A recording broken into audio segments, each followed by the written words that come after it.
We will now begin session 2 of the Busan Financial Hub Convention on International Maritime Finance. The topic of this session is digital transformation and Busan as a marine specialized financial hub. We will have 2 presentations for this session, followed by a panel discussion. The first speaker for session 2 will be Mr. Ivar Vevestad, Country Manager of Kongsberg Maritime Korea. Let us welcome him with a big round of applause.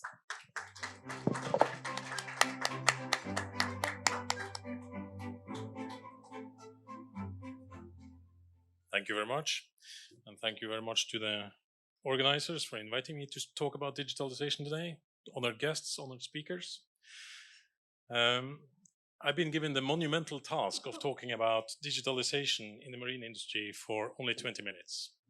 That's like running a marathon in half an hour. That's not possible, but I'll give you a brief introduction as seen from the Kongsberg perspective.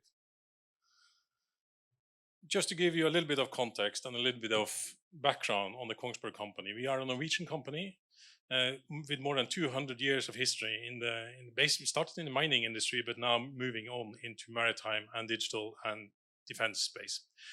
The big being in the defense area means that we are partially governmentally owned, which gives us a lot of security in many ways, but it also gives us a lot of sharing of technology between the different sections there. Kongsberg Maritime have been a maritime supplier for the last 50 years in worldwide.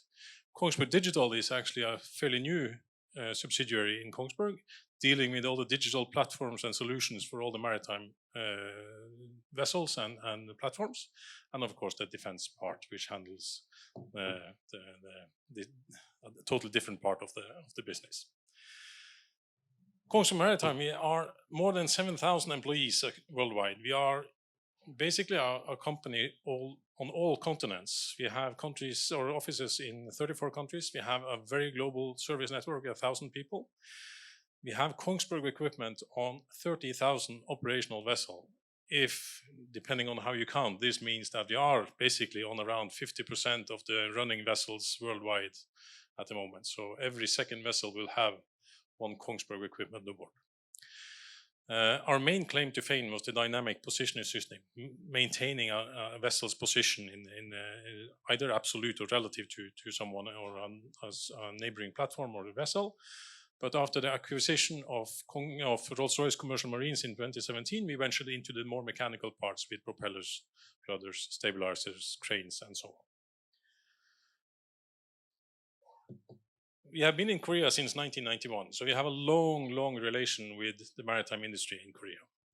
We will have this year a turnover of more than $100 million, and we are 245 employees spread all over Korea, mainly close to the shipyards, of course, but we have a production facility in Busan for deck machinery and cranes and such.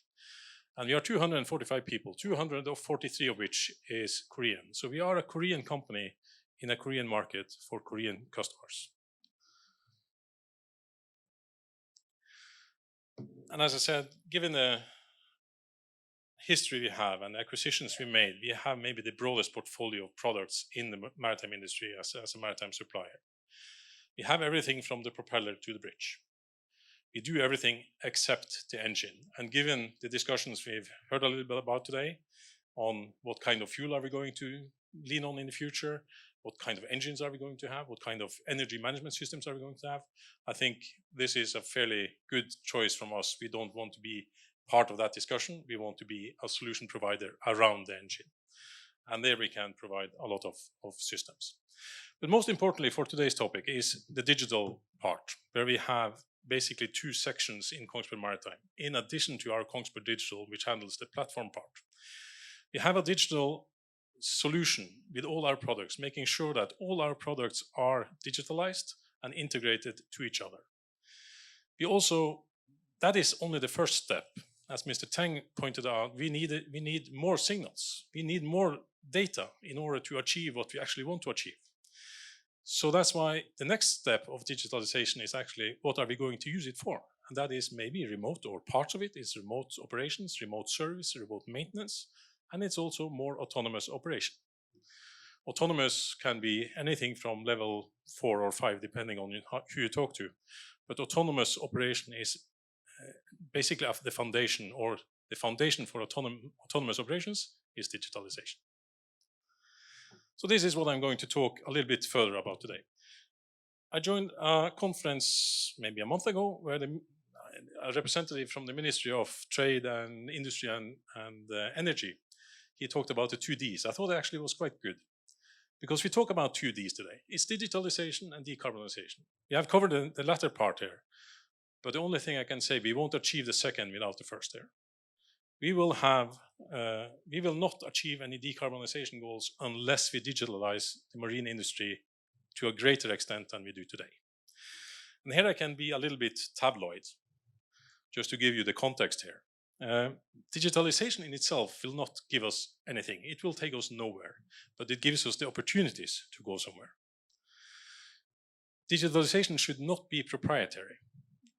A lot of vendors now supply solutions which are closed and not accessible for other vendors. And that is not a solution or a policy that we as a company would like to adopt. We would like to open up our digital platforms to make sure that we use the data in the most efficient manner to achieve goals. We don't think that Kongsberg will achieve all these goals by ourselves, so we want to share the consequence or the results of the digitalization. Digitalization is also a challenge because it will cost more, because the digital systems compete with mature manual systems, if you like, systems that are very cost efficient, very easy to implement, very easy to install. It will cost money. It takes money to digitalize. Security is, of course, a big issue. If I were a hacker, I would say that an autonomous vessel is a honey trap for all my actions. I would look at that. So security is incredibly important in this aspect. Digitalization is also a threat. And another point with digitalization I would like to point at, if we only use digitalization to achieve very narrow goals, for example, the near-term EEXI or engine power limitations, then we're not really progressing. So we need to have a wider aspect, a wider angle on what we do with digitalization. So much for that. We have in Kongsberg, I will take this from the Kongsberg perspective. We see that there are 4 main market drivers in terms of digitalization in order to transform the way we do the business, the way we do the industry today. Market is one thing, of course. We want to have a sustainable business. We want to have more cost-efficient operations, and the way to do that is digitalization. Technology is more available. The computers we install today and the technology available today is much more advanced than only 10 or 15 years ago. The computers we installed 20 years ago are absolutely useless compared to what we install today. They have computational power that far exceeds the use we have today. There's more sensors, there's cameras, there's artificial intelligence. There are all kinds of solutions coming up that we can utilize. And it is available today. Technology is actually, in my opinion, or in our opinion, not the biggest, let's say, the inhibitor or the problem in either digitalization or autonomy or remote operation. That's technology is there already today. And of course, we've heard a lot about rules and regulations will force us to do this. And it's already coming in January next year when the first of these legislations become active. So that's also a driver, of course. And I also like to point out that 3 years ago, we sent people worldwide to do service on vessels. There was no restrictions. We could travel everywhere. With the pandemic, we saw that we cannot travel everywhere, but we have the technology to support and service vessels remote, and we will, of course, continue to do that. This technology has developed immensely over the pandemic. One of the, let's say, the advantages, if there are any, of the pandemic. So, what is digitalization? We try to split it into 5 different segments, if you like. 1, the easy part actually, is to install the right equipment on board. Equipment need to be digitalized. We cannot have manual systems on board vessels. We cannot have systems that has only a few sensors because it doesn't give us enough data to do what we want to do. We need systems on board a vessel that will integrate all these systems on board a vessel, assemble the data, present it to the crew on board a vessel so they can make managed decisions. We have to assist them in how they operate the vessel. That is maybe the easy part, but that is only concerning the vessel itself.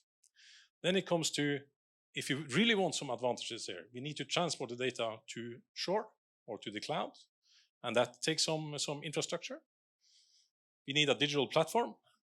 A vessel, a fairly advanced vessel, a drill ship, will have, in the current setup, if you build a drill ship today, it will have maybe 25,000 signals. If you consider transferring 25,000 signals onshore with a frequency, many of them with 1 second or whatever it is, it will become a lot of data. You need a digital platform that is suited to handle this sort of data, contextualize it, as we say. That means assemble the relevant data together so it is made available to those who are going to use the data. And finally, we have to have some applications on top of that using these data. So that is the 5 segments, the 5 pillars of digitalization. And if you go to a bit more detail, if you look at connected products, as I said, I can give you an example on the scale of this.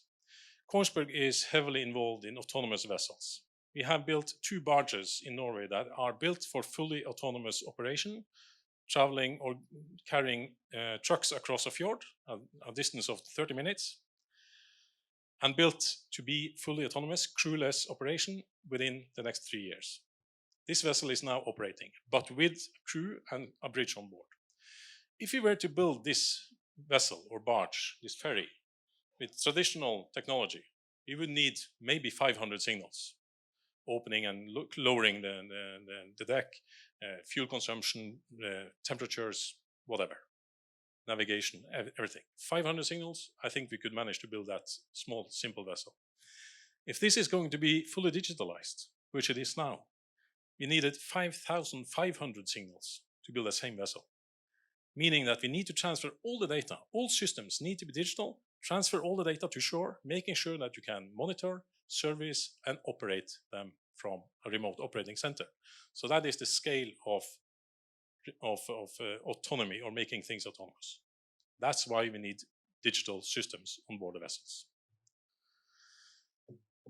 We also need, this is not a big issue, but all systems need to comply to standards, which means that the company that will assemble all these data on board a vessel needs some standardized systems. So it is more or less plug and play for the shipyards or the builders to assemble these systems, put them together, and make sure that the data are available both on board the vessels and ready for transportation on board. If you look at a standard vessel today, they will assemble a lot of data, but again, not enough data to do really what we want to do, but enough data for the crew to make decisions based on the data and the automation systems on board to optimize travel, speed, generator usage, fuel consumptions, all of this. This is what we are able to do today to a certain extent. So the integration of solutions or products on board a vessel needs to be standardized, and the suppliers, maritime suppliers, need to comply to this, so we can do this fast and efficient on board and without extra cost for the owners. Then comes actually one of the more difficult parts. This is where we have Kongsberg Digital as a company specializing in this area, that is transporting all these data from the vessels to shore. This requires not only transferring data in an orderly manner with high quality and with priority to the most important signals, it also has to transport data back from the operation center or from whatever center you have to operate the vessels. And no big fantasy here. This needs to be very secure. This is where cybersecurity will be at the forefront, where you need to have the highest quality. In Kongsberg, we have something called the digital platform.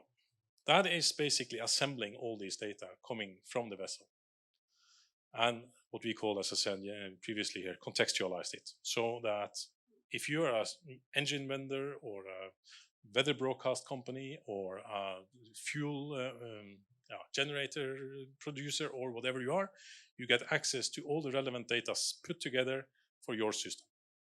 You cannot have access to everything. That will be too much for everybody. So we need a system where we can share the data necessary for the application builders to do what they want. And this is where we say that Kongsberg can build apps, the owners can build apps, the competition can build apps, no problem. This platform should be open, must be open. Otherwise, we will get nowhere. And finally, as I said, we need a marketplace, the place where it's like this is the maritime version of the iPad or the Apple, the Google Market and the Apple App Store. This is where we can really utilize the data that we harvest from the vessels. So,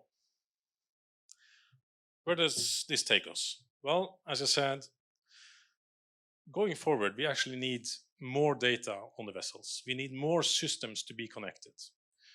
The foundation for digitalization, or digital, as I said, digitalization itself does not take us anywhere.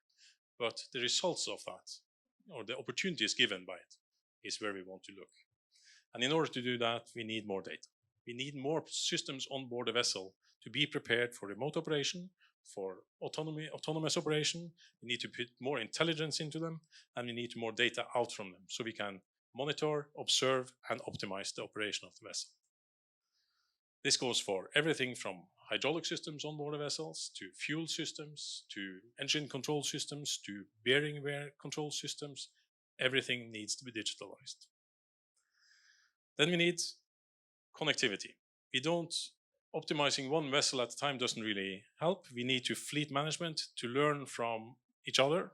Most owners will have, that we supply, will have series of vessels with same setup, same equipment, same usage patterns, and that means they can learn from each other. That means fleet management in the broadest sense. Kongsberg has already established what we call a remote operating center, where we operate our vessel or our autonomous vessels already, where we start removing crew from the vessels.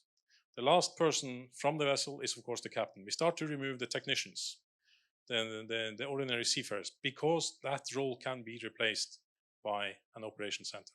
The CTO, the chief engineer on board, can be replaced if you have systems and let's say the right type of systems on board the vessels. Rotating equipment needs to be reduced to minimum, etc. But if you do that, you can remove technical people on board the vessels. You can do maintenance while it's in harbor. And then you have to enable the vessel operator to do, if you want to go further steps on the autonomy scale, you need to have operators that can operate the vessels, take command, and make decisions based on the situation on board the vessel. So this is where you get if you digitalize. You will reduce your costs. You will obtain a safer operation. You will obtain a better vessel.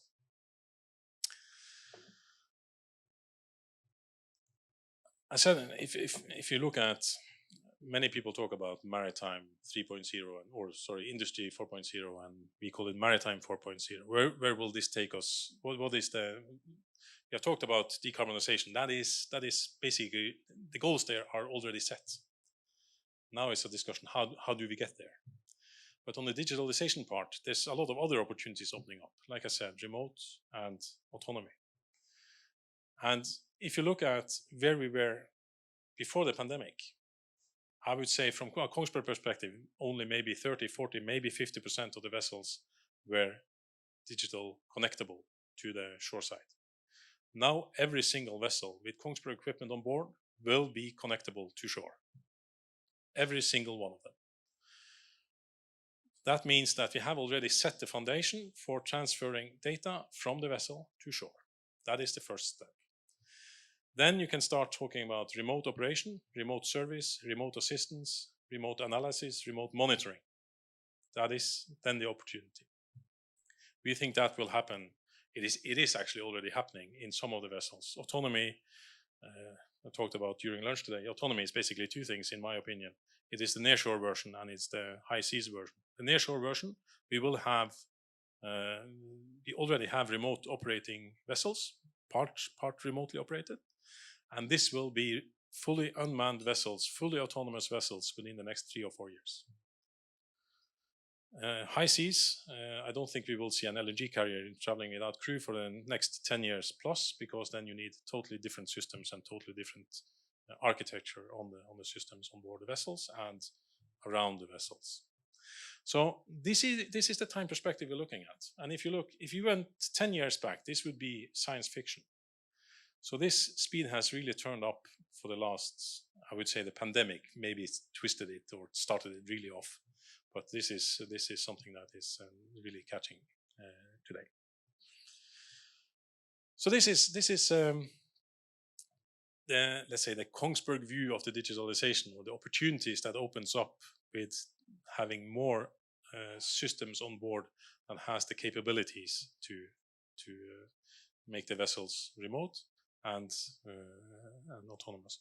And I should say as well, given the previous topic on decarbonization, one of the biggest applications that we have now is the reporting of compliance to these new regulations. So that will actually help you to make sure that that is the first and easy step to see that you can use this data to something more or less sensible, and that is to report compliance to this engine power limitation regulations, sulfur content in your exhausts, and CII. So already we can see some parts, but again we need more. We need more data to be where we want to be in that part. That was my 20-minute view on digitalization. Fast and furious, and please feel free to contact me if you have any questions around these areas. So I'll leave you with our Kongsberg values, which we are very proud of, because I think these will be monumental or significant in terms of how we can deliver these digital solutions and these decarbonization technologies to vessels in the future. Thank you very much.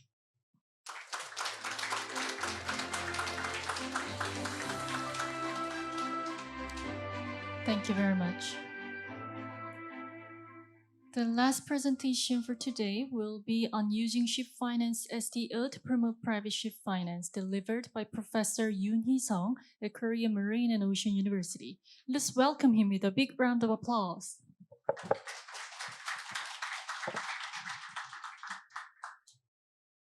안녕하세요. 반갑습니다.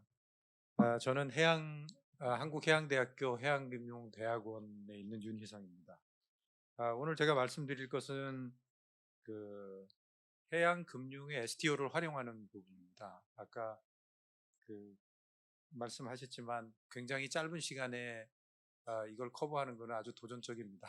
그래서 제가 자료 만든 거는 사실 뭐 1시간 얘기해도 작은 내용이지만 그 중요한 흐름을 보여드리는 형태로 말씀드리도록 하겠습니다. 말씀드릴 순서는 일단 해운에서 왜 STO가 필요한지, STO가 뭔지, 그 다음에 그 STO를 해운에 성공시키려면 어떤 일들이 일어나야 되는지, 그 다음에 그게 베네핏은 뭔지, 부사는 어떤 역할을 해야 되는지, 이런 부분에 대해서 간단히 말씀드리도록 하겠습니다. 일단 해운이 가진 문제부터 출발을 하겠습니다. 해운은 그 경기 순행성이라는 문제를 가지고 있습니다. 투자의 경기 순행성인데요. 투자가 경기 순행적으로 이루어지다 보니까 금융도 경기 순행적입니다. 그래서 이거는 그 선으로 그려진 게 에버리지 어닝이니까 그 운임입니다. 운임하고 발주량을 비교해 보면 이렇게 순행적입니다. 그러니까 운임이 높을 때, 가격이 비쌀 때 발주가 늘어나는 구조를 보이고 있습니다. 여러 가지 원인이 있겠죠. 이런 일이 일어나는 데는. 그리고 이제 그 다음에 보여지는 게 앞에 선으로 보여지는 게 발주이고요. 그 다음에 뒤에 약간 스무딩 돼서 보여지는 그래프가 인도량입니다. 발주와 인도 사이에 시차가 있는 거에 주목을 해주시면 좋겠습니다. 기본적으로 2년 반 정도의 시차가 평균적으로 있고요. 시황이 호황이면 4년 이상까지 늘어나는 그런 현상을 보이고 있습니다. 이게 문제가 되는 겁니다. 문제가 왜 그러냐면 마켓의 피크에서, 이거 굉장히 단순화해서 그린 그림인데요. 마켓의 피크에서 발주가 늘어납니다. 그런데 이배 건조 기간 동안 2.5년에서 4년의 기간 동안 수요 상황이 급격하게 바뀌고 발주된 배들이 인도되기 시작하면서 디자스터 코스로 가게 됩니다. 그래서 실제 그 배를 인도받는 시점에는 굉장히 손해를 보는 그런 구조가 되기 쉽죠. 왜 선박금융기관들이 떠나는지에 대해서 제가 간단한 일러스트레이션을 하나 만들어 봤는데요. 그냥 통계 데이터를 기반으로 만든 겁니다. 2007년에 케이프사이즈 벌크선을 9,700만 불에 건조했다고 생각하고, 그게 2011년 4년 뒤에 아주 호황이었으니까 4년 뒤에 딜리버리가 됐거든요. 11년 딜리버리 받은 뒤 이 배 러닝 코스트는 카펙스하고 오펙스를 합치면 약 3만 불 정도가 되고요. 그 이후에 딜리버리 받은 이후에 5년 동안의 에버리지 어닝은 1만 불 정도였습니다. 그러니까 3만 불짜리 배 가지고 1만 불 벌었으니까 데일리 2만 불씩 손실이 난 거고요. 그렇게 해서 5년 동안 누적된 손실이 3,700만 불이고요. 그래서 견디다 못해서 이제 돈을 빌려간 사람이 이벤트 오브 디폴트를 선언을 하게 됩니다. 그리고 나서 이제 론 밸런스를 생각해 보면 LTV 70%를 기준으로 6,300만 불 정도 론 밸런스를 갖게 되거든요. 근데 이 배를 리포제스 해가지고 팔게 되면 은행은 2,500만 불 건지게 됩니다. 4,400만 불의 로스가 생긴 거죠. 한 척당입니다. 그래서 이런 나쁜 경험들이 여기다 이제 뭐 바젤 3 같은 게 더해지겠죠. 그러다 보면 이제 그 민간 상업금융기관들이 해운을 떠나게 되어 있는 겁니다. 제가 넘기질 않아요. 그 다음에 우리나라 금융에서 민간 상업금융기관들이 어떤 추세를 보이고 금융을 해야 한다를 보여주는 건데, 아까 그런 모습을 보여주고 있습니다. 그 자리를 ECA들이 메웠습니다. 그래서 수출입은행이나 K슈어, KDB, 캠코, KOBC. KOBC는 해운 산업에 대한 그 재건을 목적으로 2018년에 만들어졌고 지금까지 약 50억 불의 크레딧 퍼실리티를 제공했습니다. 그래서 아주 성공 신화를 썼습니다. 지금까지. 그런데 지금 얘기되고 있는 거는 이제 구축 효과 얘기도 하고 있고요.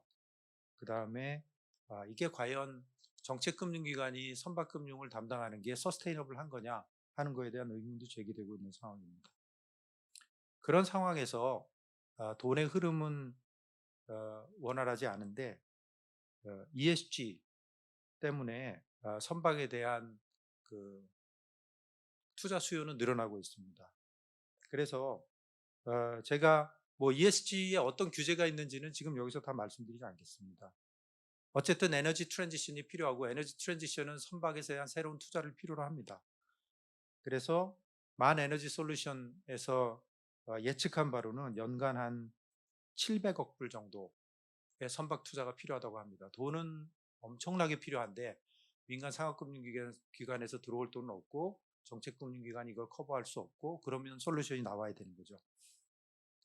이 700억도 과거 10년 동안의 연간 선박 투자 신조량을 금액으로 환산해 보면 한 670, 80억 정도가 되거든요. 굉장히 보수적으로 예측한 거라고 생각이 됩니다. 앞으로 20년, 30년 동안 환경 규제에 대응하면서 투자는 더 많이 일어나야 되겠죠. 그래서 생각해 보면 이런 어떤 프라이빗 섹터의 역할의 부진, 그 다음에 이런 리퀘어먼트를 투자 금융에 대한 리퀘어먼트를 채워야 되는 문제, 그 다음에 이노베이티브 테크놀로지를 활용하는 문제, 그 다음에 뭐 조각 투자라든지 프랙셔널 오너십, 장기 투자, 그 다음에 비용의 효율성, 이런 걸 생각하면 가르치고 있는 곳이 STO를 가르치고 있습니다. 그래서 STO라는 걸 한번 생각해 봐야 되겠다라는 거로 이제 방향을 한번 전환해 볼 수 있겠죠. 그럼 시큐리티 토큰이 뭔지에 대해서 한번 알아보겠습니다. 여기 이 부분은 뭐 가볍게 넘어가도록 하겠습니다. 왜냐하면 많이 알려진 부분이고 학문적으로는 아직 정확히 정의되지 않았습니다. 정확히 정의될 정도까지 그렇게 정제되지 않은 부분이긴 한데요. 코인이 뭐냐? 코인은 메인넷을 가지고 있는 걸 코인이라고 하고요. 그걸 활용해서 어, 이루어지는 부분은 토큰이라고 부릅니다. 그런데 그 토큰 중에서 non-fungible, 그러니까 서로 어떤 특징이 있어가지고 서로 화폐처럼 교환이 안 되는 부분을 non-fungible 토큰이라고 하고요. 우리가 얘기하는 STO가 이게 non-fungible 토큰, NFT 기술 기반 위에 형성이 되어 있는 겁니다. 그러니까 토큰에는 여기 이제 스위스 핀마에서 규정한 거로 보면 세 가지가 있습니다. 페이먼트 토큰, 이제 크립토 커런시 같은 거고, 그다음 유틸리티 토큰은 어떤 서비스에 대한 사용 부분을 얘기하는 거고, 에셋 토큰이 이제 어떤 파이낸셜 에셋을 기반으로 해가지고 그거에 이제 그 NFT 기반의 기술이 결합된 거를 에셋 토큰이라고 부를 수 있는데요. 여기에는 그러면 이제 에셋 토큰이 증권형 토큰이냐라고 얘기할 때는 한 가지 테스트를 거쳐야 됩니다.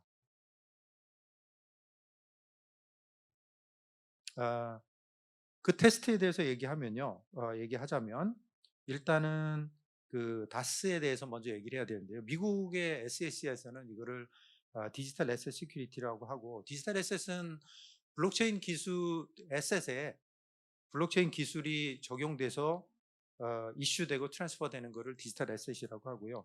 여기에 시큐리티라는 이름을 붙이려 그러면 하위 테스트, 이거는 1946년도에 그 미국 그 대법원 판례에 기초한 건데요.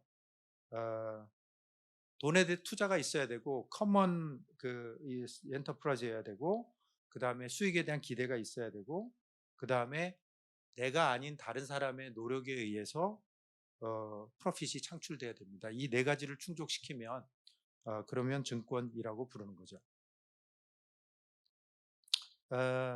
ICO하고 STO를 이제 많이 얘기를 하는데요.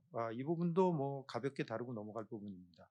ICO나 STO나 다 돈을 펀드레이징을 하는 구조인데 아주 간단하게 생각하면 ICO는 IPO하고는 다르게, IPO는 기업이 상장을 하려 그러면 기업이 그만큼의 성공을 했다라는 걸 증명하고 상장하는 거거든요.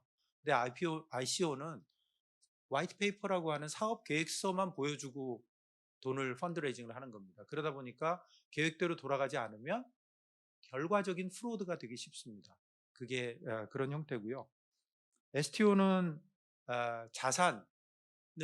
자산이 백업이 되어 있기 때문에 그거보다는 훨씬 더 안정적이라고 볼 수 있습니다. STO, ICO에 대해 가지고 이것도 뭐 여러분들 다 읽어보시면 되는데요. STO는 지금 regulated, 그러니까 증권으로 간주해서 규제하는 거에 대한 방향성이 설정이 되어 있는데 아직 구체적으로 어떻게 규제할 건지 정의되지 않은 부분이라고 생각하시면 되고요. ICO는 중구난방으로 진행되고 있는데 많은 나라에서 ICO를 허용하지 않는 그런 구조로 가고 있습니다.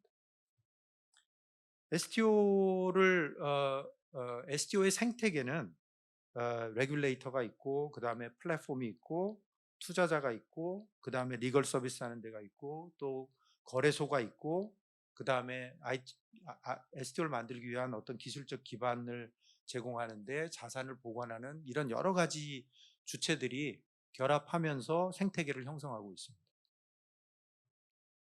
레귤레이션이라는 것을 한번, 레귤레이션이 도대체 뭔가, 규제가 하는 걸 살펴볼 필요가 있습니다. 그걸 살펴보면 규제의 출발은 투자자 보호입니다. 투자자 보호는 뭐로부터 보호하는 거냐면 내부자 거래나 불공정 거래, 그 다음에 뭐 불공정한 모집, 그 다음에 시세 조종, 그죠? 사기, 그 다음에 도산, 이런 거로부터 투자자를 어떻게 보호할까 하는 겁니다. 그래서 이제 기업에 대한 공시제도라든지, 그 다음에 뭐 공개 요구라든지, 그 다음에 발행자와 거래소의 분리, 그 다음에 도산 절연, 이런 부분들이 이제 규제의 그런 틀을 이루고 있죠. 그래서 우리나라의 규제가 이루어지는 법률을 보면 이런 자본시장법, 전자증권법, 금융소비자보호법 이게 다는 아닙니다. 신용정보법, 개인정보보호법 이런 것들이 규제의 어떤 틀을 형성하고 있습니다. 법률적인 틀을. 그런데 문제는 뭐냐면 이런 신기술, 이노버티브 테크놀로지가 들어오면서 이걸 법률적으로 대응을 하라 그러면 이게 한꺼번에 이루어져야 됩니다. 근데 한꺼번에 잘 이루어지지 않거든요. 그러다 보니까 굉장히 늦습니다. 예를 들면 신탁법에서는 금전신탁이 아닌 부분이 신탁하는 걸 허용하고 있는데 자본시장법에서는 아직 허용하지 않는다든지 뭐 이런 형태거든요. 그래서 나온 게 규제 샌드박스입니다. 규제 샌드박스는 2018년 9월에 국회를 통과해서 그 이후에 법의 재개정이 이루어졌거든요. 그래서 이제 행정규제기본법, 뭐 정보통신 진흥 및 융합 활성화 등에 관한 특별법 이런 법들이 지역특구법 이런 것들이 만들어지면서 그 개정이 되면서 이제 규제 샌드박스를 실현할 수 있는 그런 이제 틀이 진행이 됐고요.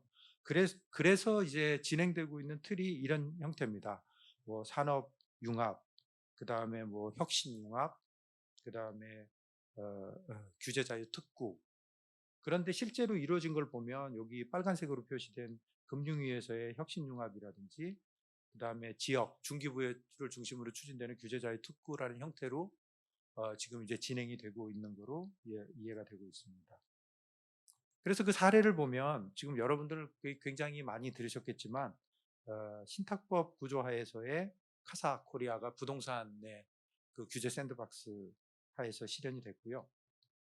그 다음에 비불이익이 자본시장법 틀 안에서 형성이 됐습니다. 그래서 이 자본시장법 안에서 형성된 틀을 보면 그 자산 운용사가 있고 뭐 신탁사가 있고 이렇게 운용되는 구조가 마치 펀드하고 비슷합니다. 그렇게 이제 구성이 돼 있죠.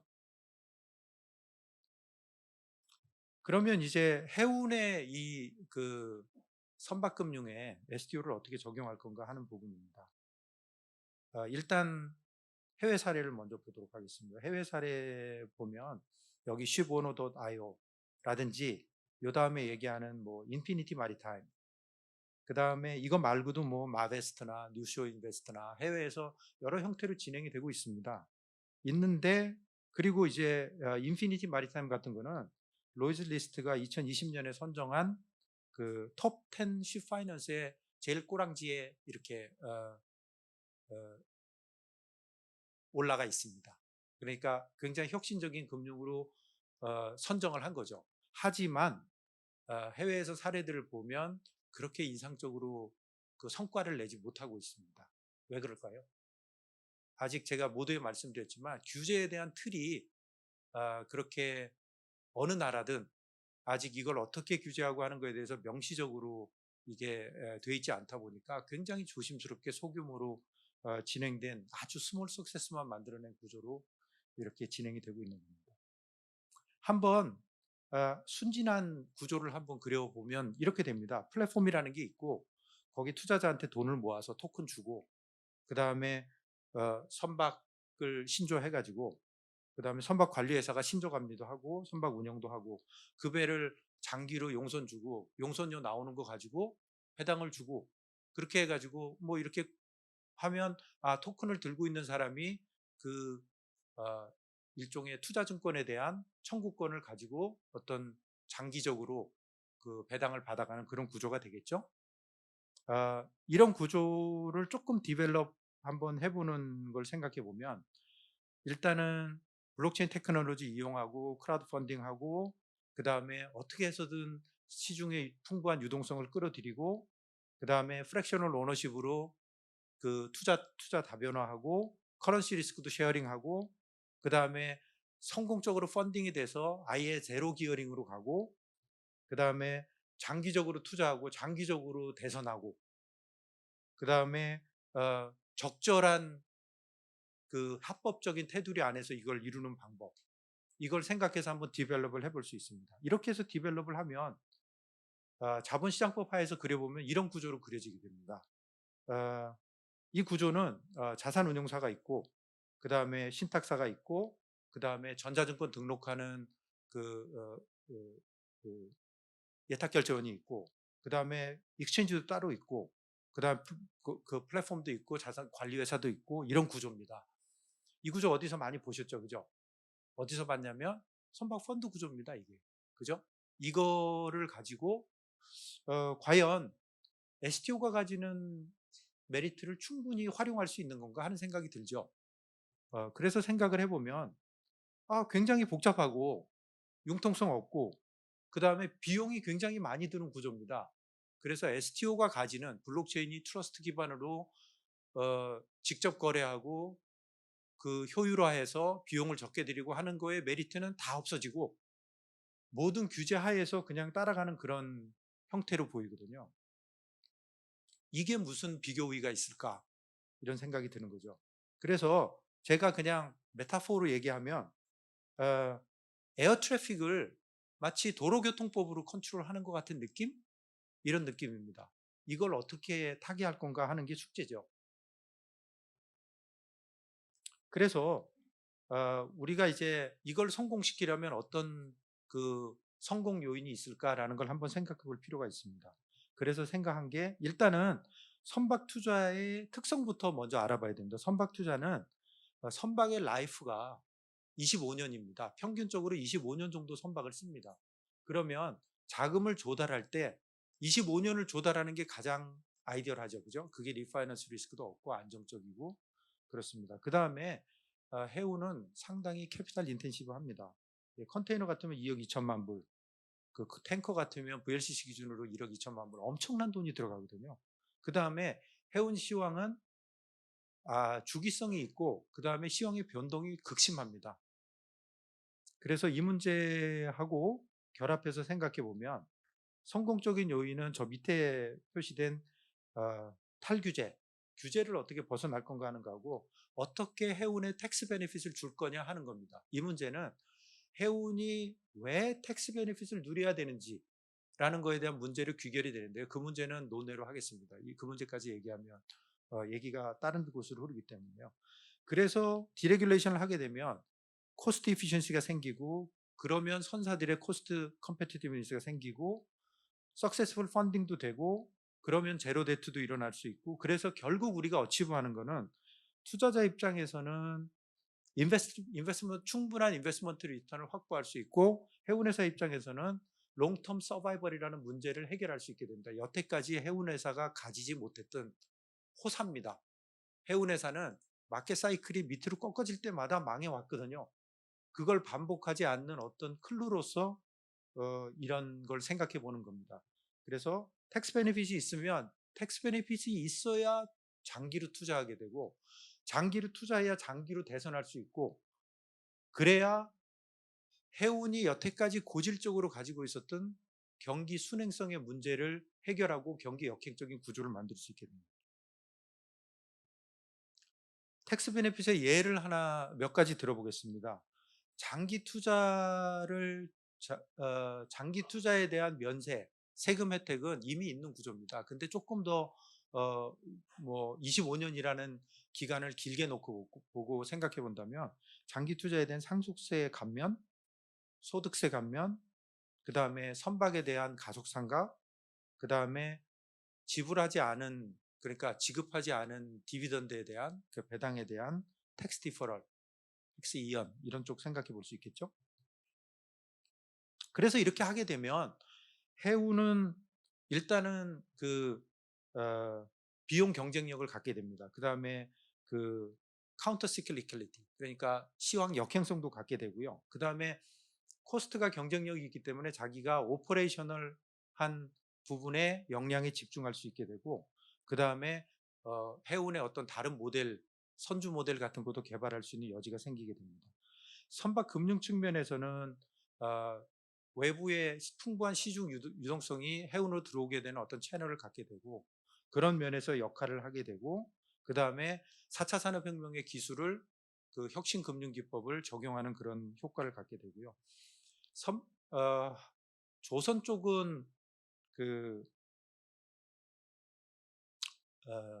쪽은 우리나라 선주들이 발주하는 어떤 베이스로드를 갖게 됩니다. 그게 이제 일본 조선하고 한국 조선이 좀 다른 면이기도 한데요. 그런 부분을 할 수 있게 되고 그 다음에 선박 관리를 조금 대형화해서 키워나갈 수 있는 그런 여지가 있게 되고요. 투자자 입장에서는 장기 투자에 대한 어떤 대안을 갖게 되고, 그 다음에 절세 효과, 그 다음에 분산에 의한 리스크 매니지먼트, 그 부분을 인조할 수 있게 됩니다. 부산이 어떤 역할을 해야 되는지에 대해서도 한번 살펴보도록 하겠습니다. 잘 아시다시피 부산은 동북아 해양 수도이자 금융 중심지이고 또 블록체인 특구입니다. 이 세 가지를 결합해서 놓고 생각해 보면 우리가 해양 금융을 STO로 접근하는 게 정말 아이디어란 접근이다, 이런 생각이 듭니다. 그죠? 이런 상황에서 부산이 이니시티브를 줘야죠. 다른 어떤 지자체보다도 부산이 이니시티브를 쥐고 나가야 된다고 생각을 합니다. 그러면 부산에 어떤 이니시티브를 부산이 쥐고 나갈 수 있을까 하는 걸 생각해 보면 예를 들어서 몇 가지 말씀드리겠습니다. 선박금융의 STO 플랫폼이라 그러면 그게 어디 있든 부산에 있는 기업이 아니더라도 적극적으로 지원할 수 있어야 된다고 생각을 합니다. 그 다음에 블록체인의 플랫폼이나 어떤 기술 이런 거를 개발하는 사람에 대한 R&D 서포트도 필요하고요. 그 다음에 대체거래소 부분도, 부산 지금 거래소가 부산에 있지 않습니까? 이 부분도 대체거래소 부분도 좀 적극적으로 할 필요가 있고, 그 다음에 KOBC하고 협력해서 스몰 석세스를 만드는 게 굉장히 중요하다고 생각합니다. 그게 왜 그러냐면 선박 투자는 장기인데 규제 자유 특구만 규제 샌드박스만 해도 2년 플러스 2년입니다. 선박금융 2년 플러스 2년은 아무 의미가 없거든요. 그러면 기존에 확립된 구조를 가지고 있는 2, 3년간의 리메이닝 밸런스를 가지고 있는 그런 주체가 KOBC거든요. KOBC와 협업해서 어떤 그런 스몰 석세스를 만들어 나가는 거 필요하다고 생각을 하고요. 그 다음에 이 부산 지역의 투자자들에 대한 인센티브를 제공하는 바, 예를 들어서 청년 투자자들한테 장기 투자하면 추가적인 수익을 보장한다든지 이런 형태가 될 수 있겠죠. 그 다음에 조금 더 적극적으로 홍보에 나설 필요도 있을 거로 생각을 합니다. 여태까지 말씀드린 거를 한번 흐름을 랩업해서 한번 보도록 하겠습니다. 해운은 고질적인 프로시클리칼리티 문제를 해결하고 싶습니다. 그런데 프라이빗 섹터에서 돈이 들어오는 것은 없고 앞으로 돈을 환경 규제 대응 이런 것 때문에 돈을 굉장히 많이 써야 됩니다. 그런 상태에서 STO가 어떤 굉장히 설득력 있는 대안이 되지 않을까 하는 생각이고요.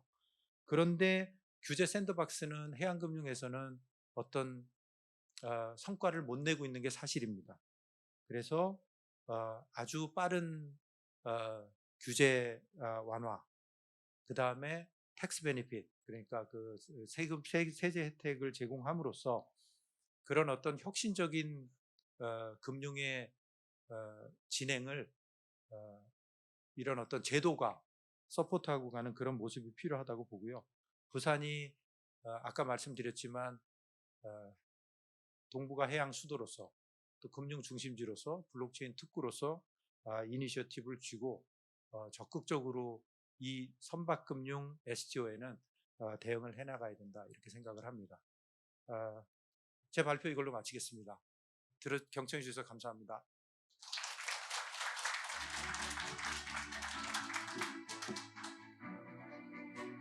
Thank you, Professor.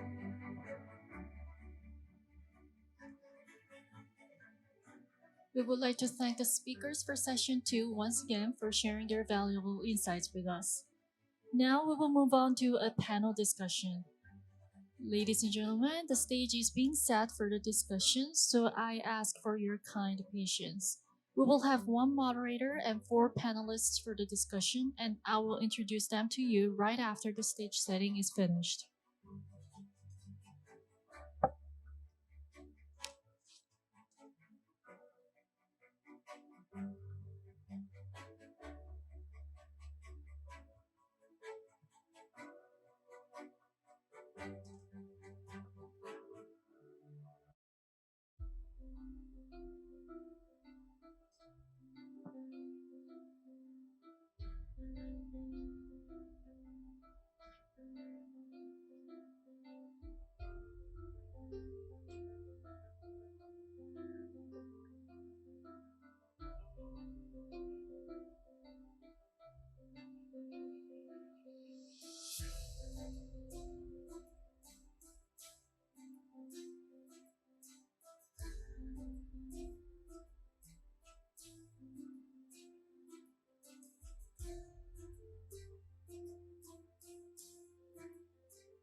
Distinguished guests, thank you for your patience.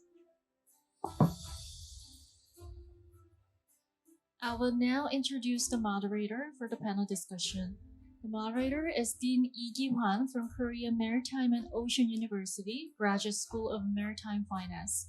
And we have 4 panelists today, Mr. Choi Hee-nam, Outside Director of SC Bank and former CEO of the Korea Investment Corporation, Mr. Ko Byung-wook, Head of Marine Research Department at Korea Maritime Institute, Mr. Baek Hyun-chun, Head of Marine Industry at Busan-ilbo, and Secretary General of Korea Association of Marine Industry, and last but not least, Mr. Jin Young-do, Department Head at BNK Busan Bank. Let us welcome them with a big round of applause.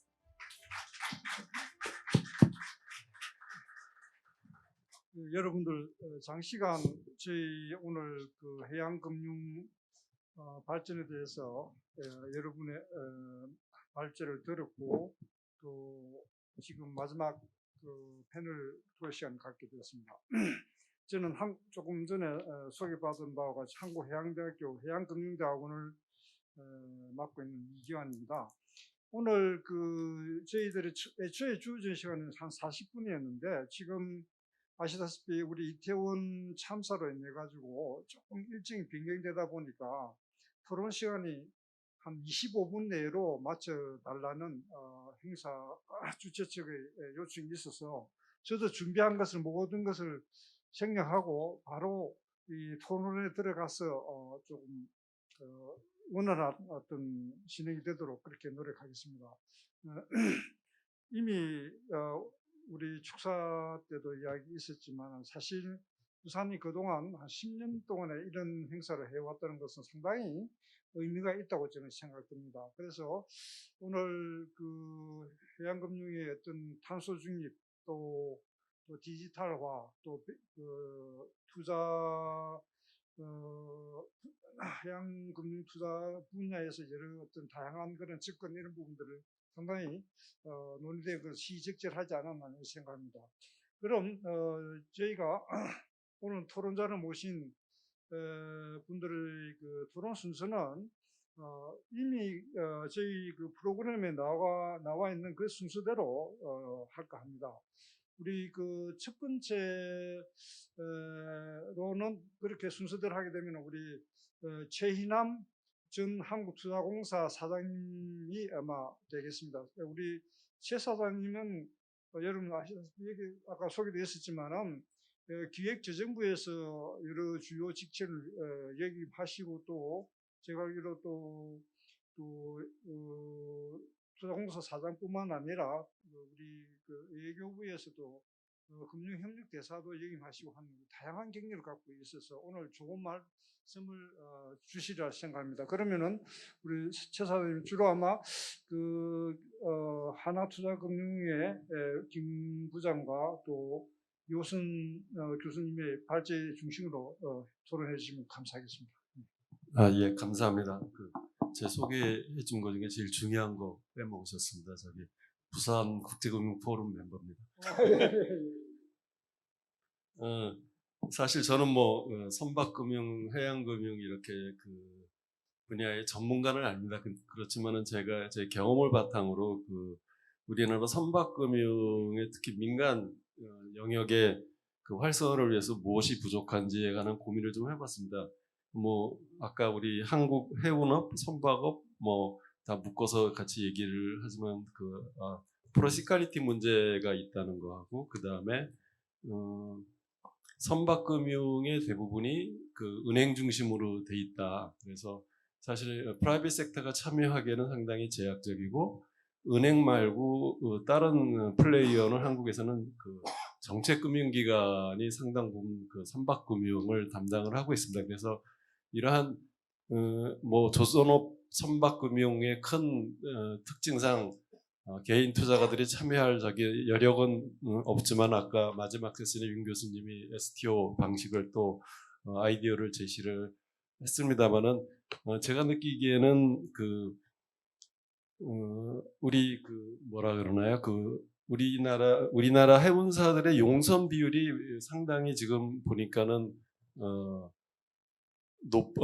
상당히 낮습니다. 그러니까 글로벌 평균 한 54%인데 한국의 대표적인 해운사 HMM은 34%에 불과합니다. 그 얘기는 자체 선박을 많이 갖고 있다는 얘기고, 그거는 이제 경기 변동에 되게 취약하다는 건데, 그래서 3차 해운 산업 그 해수부에서 발표한 계획을 보니까는 거기에서도 이제 그 토네이지 프로바이더 역할을 좀 늘리겠다는 그런 계획이 들어 있습니다. 그렇지만은 지금 토네이지 프로바이더 역할을 사실상 일부 그 펀드들이 하고 있습니다만은, 그 펀드들이 하고 있는 거는 이제 선박투자회사법에 의한 선박펀드 아니면은 캠코 같은 그런 정책금융기관의 선박펀드입니다. 이러한 캠코의 그 선박펀드는 대부분 구조개선 기업의 그런 지원을 위해서 만든 펀드인데요.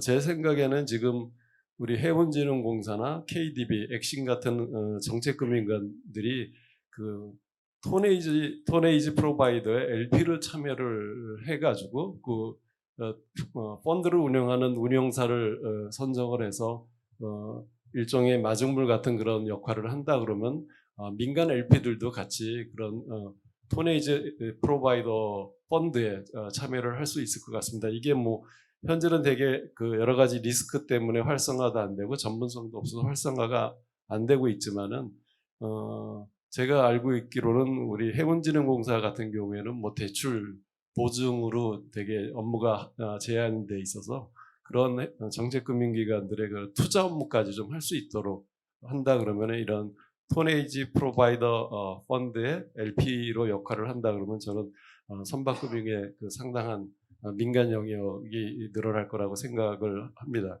그다음에 이제 두 번째 그 벤처 해양 벤처적인데, 그 사실 그 코리아 벤처 그 인베스트먼트 코퍼레이션 자체 이제 금년도 보면 그러니까 중기부의 모태 펀드 예산이 40% 삭감을 하겠다 하는 그런 정부의 재정 여건 때문에 그런 어려운 상황이 더 겹쳤는데, 저는 이제 이 모태 펀드의 우리 해양 계정에 있어서 그 해양수산부가 좀 더 이런 거에 관심을 갖고 그 시드머니를 역할을 한다 그러면 이 해양 계정에 또 마찬가지로 그 해양 벤처 기업에 투자할 수 있는 민간의 그 마중물 역할을 할 수 있다고 생각을 합니다. 그래서 정책 금융기관이나 정부가 모든 역할을 하기보다는 일종의 마중물 역할을 해서 그 민간 투자가들이 참여할 수 있는 그 룸을 확보해 주는 게 중요하지 않은가 그런 생각을 합니다. 예, 간단하게 마치겠습니다.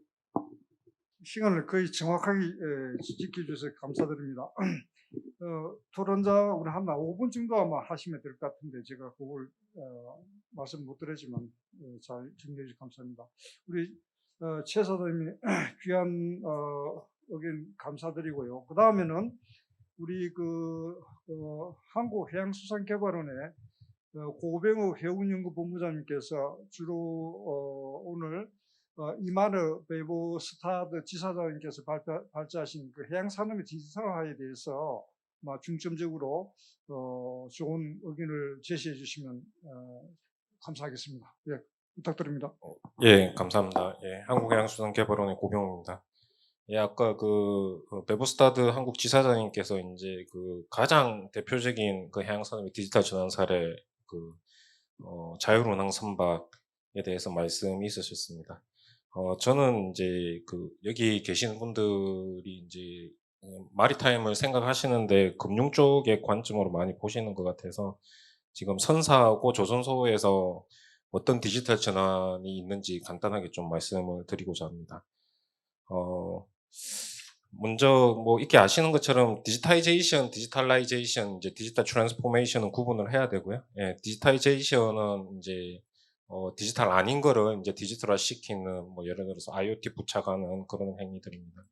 그리고 이제 전반적으로 디지털화 되는 거를 디지털라이제이션이라 하고, 이제 어떤 주체의 느낌이 들어가서 주체의 운영 방식이나 운영 시스템이 형을 바꾸는, 모습을 바꾸는 형태를 이제 디지털 트랜스포메이션이라고 합니다. 이런 디지털라이제이션은 이제 디지털 트랜스포메이션이 이제 대세가 되는데, 그 이유는 뭐 또 아시는 것처럼 이제 무어의 법칙 해서 1950년대 이후에 컴퓨터 기술이 이제 비약적으로 발전하면서 계산을 해보니까 한 매 2년마다 2배씩 발전한다. 그래서 무어의 법칙이라고 했는데, 이걸 2년에 2배씩 하면 별로 아닌 것처럼 생각을 하실 수 있지만 그 이후 50년 동안 실제로 이게 이제 실현이 됐고 50년 동안 처음 기능이 1이라 그러면 50년 뒤에는 3,300만이라는 숫자가 나옵니다. 그러니까 저희가 상상을 초월하는 이상으로 디지털 전환이 필요해지고 있습니다. 그리고 이렇게 아시는 것처럼 디지털 플랫폼 경제의 확산이 뭐 눈부십니다. 이제 뭐 제가 마이크로소프트, 애플, 뭐 알파벳에서 언급을 안 하더라도 지금 거대 기업이 다 디지털 전환을 주도를 하고 있고요. 이것은 이제 이 플랫폼에 가입한 그 사용자가 많으면 많아질수록 플랫폼의 베너핏이 커지는 네트워크 효과 때문입니다. 이게 주는 시사점이 제가 좀 이따 말씀드리겠지만 선사들이나 조선소들이 디지털 전환을 하지 않게 되면 그냥 수익성이 떨어지는 정도의 문제가 아니라 앞으로 다가올 굉장히 가까운 미래에 생존 자체가 어려워지는 것을 의미합니다. 그래서 지금 이제 선사 디지털 전환 사례를 좀 말씀을 드리면 어떤 일이 있냐면 먼저 아까 그 윤희순 교수님께서 소개를 해주셨는데 이제 먼저 블록체인 기반의 선사들의 이제 투자 말고 이제 운영상의 디지털 전환 노력이 이루어지고 있습니다. 아시는 것처럼 이제 블록체인은 이제 집중화되지 않고 분산된 보안 체계를 이용하는 네트워크인데요. 이제 머스크가 IBM하고 공동으로 트레이드 렌즈라는 글로벌 공급망상의 디지털 플랫폼을 론칭하고 운영하고 있습니다. 중국은 코스코를 중심으로 해서 GSBN이라고 해서 글로벌 shipping 비즈니스 네트워크를 운영 중에 있습니다.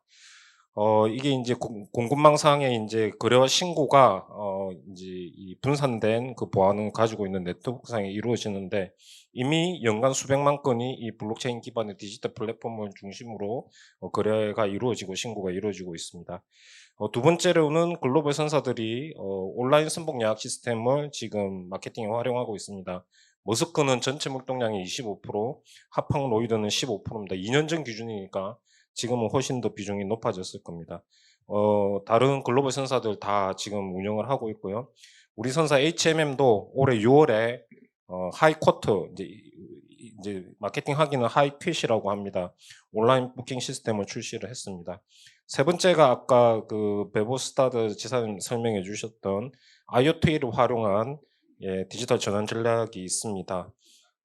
이 IoT를 이용을 해서 뭐 당연히 선박에 있는 기계들의 예방적 유지 보수도 가능하고 특히 화주들이 필요로 하는 이제 트래킹 서비스, 화물 추적 서비스를 보다 더 잘 해줄 수 있습니다. 그리고 아까 이제 이런 IoT에서 나오는 빅데이터하고 이제 고급 분석 기능인 인공지능, 머신러닝을 이제 결합하는 서비스도 있을 수 있고요. 조선소 디지털 전환 사례를 간단하게 말씀드리면 한국 조선해양 경우는 이제 디지털 트윈 기술을 이제 선박에 접목시킨 세계 최초의 LNG 운반선의 사이버 이제 시운전 기술을 개발한 것으로 알려지고 있습니다. 그리고 대우조선해양은 이제 드론을 이용을 해서 근조적인 블록의 위치를 실시간으로 확인할 수 있는 그런 어떤 디지털 전환 노력을 하고 있고요. 삼성중공업은 이제 스마트 야드를 포함해서 이제 설계 구매 전체 업무 영역을 이제 ICT 기술로 연결을 해서 효율을 극대화하는 스마트 기술 구현을 추진 중으로 알려지고 있습니다. 이제 해양 부분 디지털 전환 과제를 이제 짧게 말씀을 드릴 텐데 두 가지입니다. 하나는 전문 인재 부분입니다. 이미 학계에 보고될 만큼 디지털 전환에 있어서 핵심적 성공 요인이 인재 유치이고 또한 이 인재를 유치하지 못하면 디지털 전환에 실패하고 생존의 위험을 받는 걸로 지금 보고가 되고 있습니다. 그래서 이제 산업계, 교육계 그리고 유관기관들의 협력이 절실히 필요하고요. 그 다음에 이제 디지털 전환에 소요되는 자금의 문제가 있습니다. 충분히 예측 가능한 거대한 위험 요인이자 잘 활용하면 기회 요인입니다. 이제 이것 또한 산업계하고 금융기관 간의 긴밀한 협력, 협의를 통해 가지고 필요한 자금이 잘 조달될 수 있도록 노력을 기울일 필요가 있습니다. 이 정도로 토론을 마치도록 하겠습니다. 감사합니다. 예, 고보선님께서 시간을 거의 정확하게 지켜주셨습니다. 예, 좋은 의견 제시해 주신 그 감사드립니다. 특히 인재 육성과 또 필요한 그 소요되는 자금 조달 이런 부분을 강조하셨습니다. 다음으로는 우리 그 양종수 박사님께서 발제해 주신 탄소 중립과 해양 산업의 어떤 대응에 대해서 우리 부산일보의 해양산업국장을 맡고 계신 우리 백현축 국장께서 토론해 주시겠습니다. 백군형 부탁드립니다. 예, 반갑습니다. 저는 그 부산일보 해양산업국장을 맡고 있으면서 또 그 한국해양산업회 사무총장을 또 겸직하고 있습니다. 그 말씀을 이제 드리는 이유는 그 부산에서 매년 열리고 올해 이제 16회째 하고 있는 세계해양포럼 그걸 갖다 우리가 이제 주관하고 있기 때문입니다. 지난주 이제 사흘 동안에 이제 일정이 다 끝났고요. 오늘 또 마찬가지 이제 그 디지털 전환하고 탈탄소가 이제 핵심 키워드였고 그걸 이제 금융 부분에서 이제 처리할 수 있는 컨트롤할 수 있는 이런 부분을 갖다 논의를 많이 했었고 그 발표하신 분들 얘기도 잘 들었습니다. 많은 도움이 됐고요. 공부도 많이 됐습니다. 참고로 지난주에 했었던 세계양 포럼에서도 마찬가지 이제 하루 종일 탈탄소하고 디지털 전환에 대해서 논의를 했었는데, 그때 때 이제 나온 이야기 중에 이제 오늘 나오지 않은 걸 좀 언급하고, 탄소 중립에 대해서 오늘 발제하신 양준수 박사님께 또 되묻고 싶은 게, 지금 이제 그 SMR, 그러니까 소형 원자로 이야기가 좀 많이 있었거든요.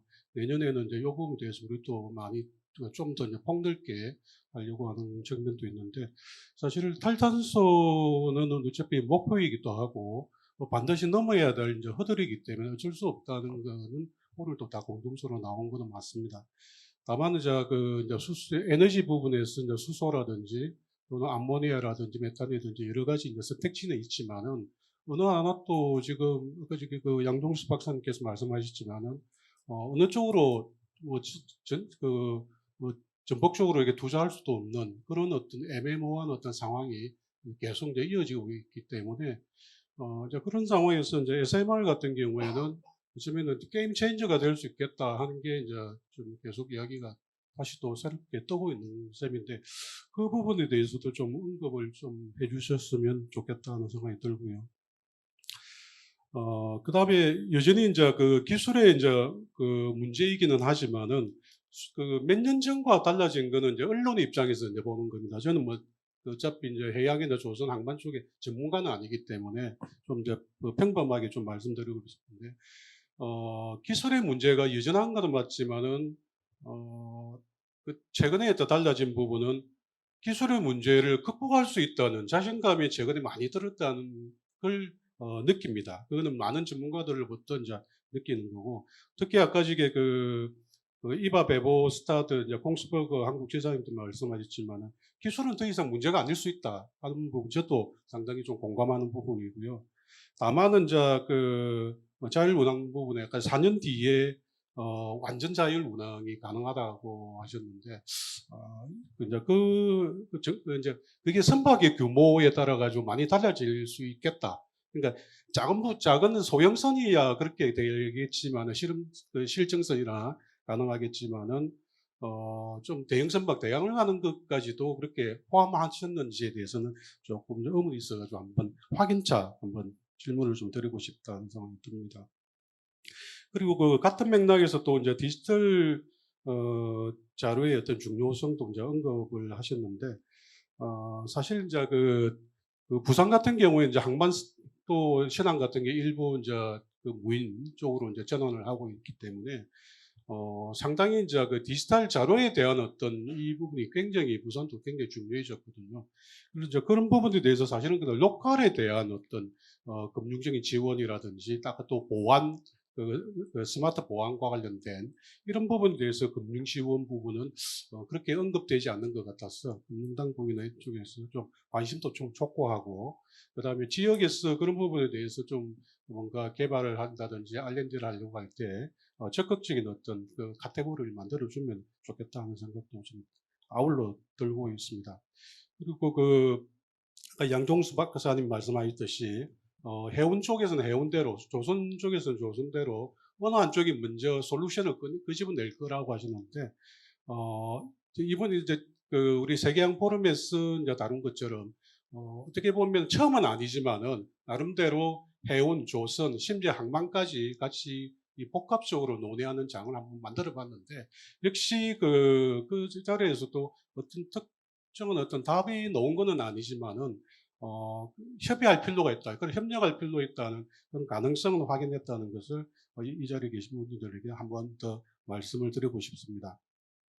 그리고 그 해양 펀드 부분도 아까 제가 이야기했는데 마중물 부분이 아까 도론자 쪽에서도 이야기 나버렸는데 그 해양수산부가 해양 펀드를 이제 만들었고요. 그 중에서 이제 지금 140억짜리는 부산에 있는 이제 선보 엔젤을 통해서 지금 부산에 들어왔는데 실제로 투자가 그렇게 많이 이루어지지 않고 있다는 건데 그런 데 대해서도 여기 오신 분들이 좀 많은 관심을 갖고 실제로 지역에서 그런 그 마중물 역할을 많이 할 수 있도록 이렇게 해주셨으면 좋겠다 하는 그 말씀을 드리고 싶습니다. 그리고 그 언론 차원에서도 앞으로 이제 그런 새로운 어떤 그 전환의 어떤 부분에 대해 가지고 더 많은 관심을 갖고 더 많은 어떤 보도에 임할 것을 약속드리겠습니다. 자, 감사합니다. 부장님께서도 시간을 거의 잘 지켜주셨습니다. 백 부장님께서는 지난 우리 WF 행사를 기획하시면서 아마 그때 논의됐던 것과 좀 연계해서 좋은 토론을 해주셨습니다. 감사합니다. 그리고 마지막으로 우리 부산은행의 진영도 해양금융투자부장께서 오늘 발표된 내용 중에서 마크팅 대표의 그 최신 해양금융 동향과 그리고 또 윤희성 교수님이 발제해 주신 STO 활용 가능성을 중심으로 토론을 부탁드리겠습니다. 예, 장시간 고생 많으십니다. 저는 좀 짧게 하겠습니다. 저는 부산에서 해양금융 실무를 맡고 있는 진영도 부장입니다. 제가 말씀드린 마케팅 시역 우리 대표님하고 우리 윤희성 교수님이 말씀하신 그 선박금융 관련해서 저희가 지금 저도 한번 고민을 해봤는데 제가 원래 이 지금 금융중심지 지원센터에 2008년도 이게 최초로 설립될 때 제가 부산은행에서 감독원을 파견 나가서 선박금융을 제가 직접 담당을 했습니다. 그래서 맨 처음에 금융중심지 만들 때 우리가 어떤 목표로 금융중심지를 지원하기 위해서 어떻게 하겠다는 그런 로드맵을 만들었었는데 그때 하고 지금하고 이렇게 했을 때 이루어진 것과 이루어지지 않은 것이 있습니다. 그래서 이루어지지 않은 것이 어떻게 하면 아까 마크팅 대표님이야 말씀하신 우리 윤희정 교수님하고 말씀하신 거 연결해서 STO하고 연결해서 말씀드리면 지금은 그때 그 이규환 교수님께서 그리고 부산 지역에 있는 교수님들께서 머리를 짜내서 정말 했던 게 뭐냐면 선박금융 전문 공사를 만들자. 그 다음에 또 한 게 뭐냐면 선박금융 전문 기관들 그 다음에 그걸 민간이나 국책이나 다 필요 없이 다 모아서 부산에 모으자. 그게 큰 명제였고 그게 두 가지는 이루어졌습니다.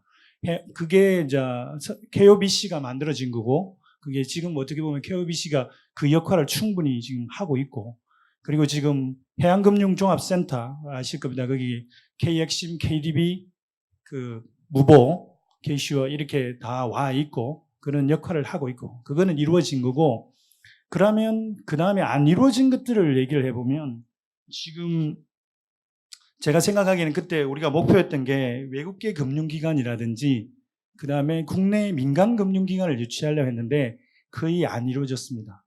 그 왜랄까 저도 지금 고민을 해봤는데 거의 14년 돼 지났잖아요. 그러니까 그게 안 이루어졌다는 것은 분명히 우리 쪽에 추진하면서 저희들이 노력을 했으나 부산이 갖고 있는 한계점이 있어요. 그게 뭐냐면 제가 생각에는 24시간 공항 부분도 그 당시 얘기가 있었고 그때 토론을 하는 패널들 얘기해서 그다음에 언어의 원활한 소통, 그다음에 교육적인 문제, 이 외국인 학교가 제대로 안 돼 있기 때문에 외국인들이 여기 와서 교육이라는 부분의 문제, 그다음에 서울이라는 종합금융 중심지가 있기 때문에 거기에서 지금 거래나 딜이 다 서울에서 이루어지고 있기 때문에 부산에서의 이러한 거래 딜이라는 게 좀 미미한 부분, 이런 부분 때문에 사실은 그런 부분이 좀 저희들이 말하는 우리 애초에 2008년도에 그 최초의 백스에서 나와 있던 거를 중에서 이루어지지 못한 게 그 부분이고 그러면 결국은 어떻게 됐냐면 지금 현재 그 계산을 해보면 그 지금도 그때도 지금도 탑티어의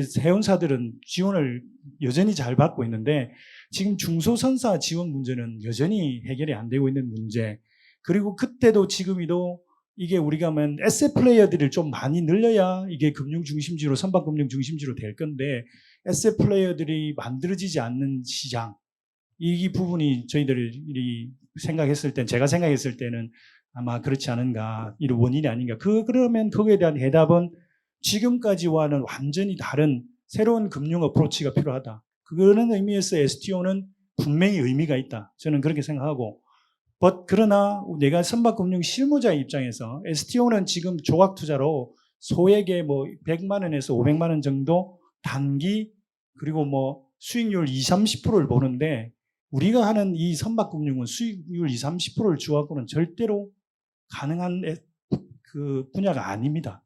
나 실무자 입장으로서 말씀드린 거고 그래서 이런 세금의 혜택이나 이런 부분도 분명히 따라야 되고 아주 좀 기관 투자자들이 들어올 수 있는 지금 단기에 뭐 개인 투자 자금 100만 원, 500만 원 모아서 지금 100억, 1000억을 지원할 수 있는 거는 그건 물리적으로 불가능한 거고 기관 투자자를 유치할 수 있는 세제 혜택이 가장 키 이슈라고 저는 생각합니다. 이상입니다. 예, 진 부장 감사드립니다. 좋은 의견 제시해 주시고 뭐 제가 보기에는 굉장히 산 증인으로서 어떻게 보면은 좋은 의견을 제시해 주셔서 감사드립니다. 그건 아무리 시간이 촉박하고 하지만 오늘 이 자리에 우리 플로어에 끝까지 앉아 계시는 분들이 많이 있습니다. 그래서 플로어에 계신 분에게 제가 한두 분 간단한 질문을 우리 해주시고 우리 여기 답변해야 될 발제자께서는 간단히 답변해 주시면 하고 마무리 짓도록 하겠습니다. 혹시 플로어에 계신 분 중에서 질문 있으신 분? 없습니까? 예, 다들 시간이 급하다 그러니까 막 안 해주시는 것 같은데 그러면 오늘 아까 조금 전에 우리 백 국장님 같은 경우는 양 박사님 계신가요 지금요? 안 계시네요. 조금 질문하시는데 답변을 들었으면 했던 부분이 있는데 그러면은 혹시 또 발제자가 윤 교수님이나 우리 김 부장님, 우리 이 교수님, 마커튼, 이발 베보스타드 혹시 말씀하실 거 있으면 하십시오. 간단해. 없습니까? 예, 그러면 없는 걸로 하고 그러면 여러분 오늘 제가 아까 말씀드렸지만은 저희 이태원 참사로 인해서 일정이 조금 변경되고 한 그런 상황이었지만 그래도 지금 현재 무난히 오늘 해양금융 컨벤션 부분을 잘 소화하고 있는 것 같습니다. 오늘 주제가 탈탄소 디지털 시대에 해양금융 산업의 미래와 부산의 역할인데 저희들이 아까 진영도 부장님께서 말씀하셨지만 2009년도에 저희들이 부산이 금융심지로 지정됐을 때는 부산에 아무것도 없었습니다. 사실 없었고 그러나 지금 한 10년 넘게 지나면서 부산에 KOBC라든지 해양금융중심센터 생기고 또 캔코도 내려오고 또 부산에 우리 부산국제금융진흥원이 또 새롭게 출범하고 또 저희 대학 같은 경우는 대학원을 만들어서 해양금융 전문 인력을 양성하는 그런 여러 가지 어떤 성과가 있고 그래서 좀 희망을 갖고 앞으로 우리 아직 오늘 지정되고 논의되었던 미흡한 부분들은 계속적으로 저희들이 챙겨서 부산의 해양금융이 순조롭게 발전해서 앞으로 우리나라의 어떻게 보면 해양산업 양대 축인 조선업과 해운업이 지속적으로 발전해서 글로벌 경쟁력을 유지하도록 저희들이 서포트하는 그런 어떤 인프라를 우리 부산에서 구축해 갔으면 합니다. 예, 오늘 장시간 함께해 주신 여러분 특히 또 발제해 주신 분과 토론에 참여해 주신 분 불러 계신 여러분 감사합니다. 늘 건승하시길 바랍니다. 감사합니다.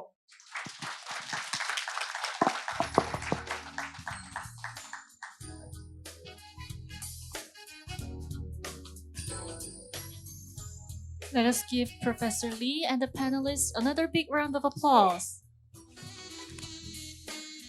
This brings us to the end of the Busan Financial Hub Convention on International Maritime Finance. We hope you enjoyed it and also hope that today's convention served as a meaningful forum that laid the groundwork for the city of Busan to become a leading maritime and financial hub. I would like to thank all the participants for joining us today. Thank you very much.